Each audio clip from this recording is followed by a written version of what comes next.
Carlos Van Meek joins us now. He's the director of news for TRT World. That's Turkey's state broadcaster whose channel was shut down earlier tonight. Carlos just happens to be in Washington tonight. Thank you for joining us. We just saw the president was on live television in Turkey, in Istanbul. What does that signify for you? Well, I think if you look at what happened earlier today when he was FaceTiming from an undisclosed location, it shows that he feels secure enough that he could actually travel back to Turkey and clearly land in Istanbul, where Istanbul had the trouble earlier today with the seizing of the bridges, and clearly my newsroom on my operation was shut down tonight as a result of that. So I think it bodes well for the security, although I would say it remains a very fluid situation. Yeah, what are you hearing from your colleagues? We had heard about that the TV network had been shut down. I believe it's back up and running now. What happened, and what have you heard from your colleagues there?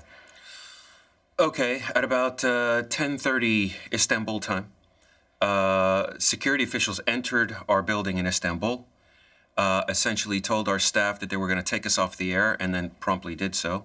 So they pulled the plug on our broadcast, and they told everyone to leave the building, and then confiscated their phones. Fortunately, no one was hurt. It was quite orderly, I was told.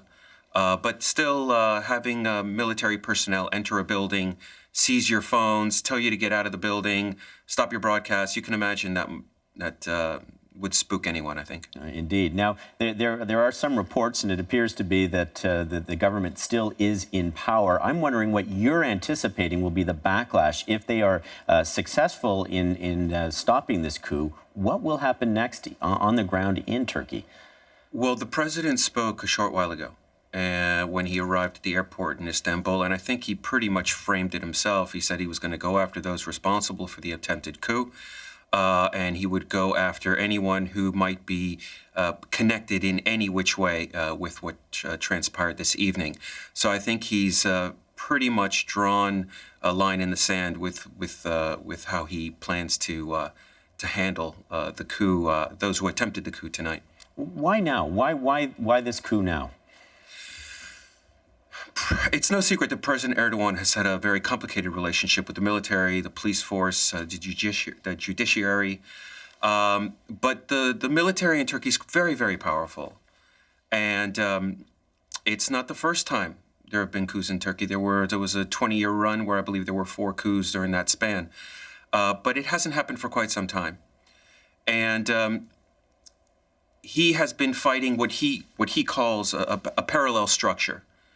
Within the state, within the military, led by those he says are Gulenists who belong to the military, who oppose the government. If you look at what happened in tonight's attempted coup, it wasn't the entire military who went after the government. It was actually a small faction. So there are elements within the military who don't agree with the government and clearly tried to take control. So he has been outspoken about trying to get more control over the military for quite some time. Many in the military don't feel comfortable with that, and clearly there was a backlash, and what transpired tonight was the outcome of that. So there have been, it's been a difficult relationship that clearly revealed how difficult it was tonight. Yeah, and there still will be difficult days ahead. Carlos, thanks very much. Carlos Van Meek speaking to us tonight from Washington.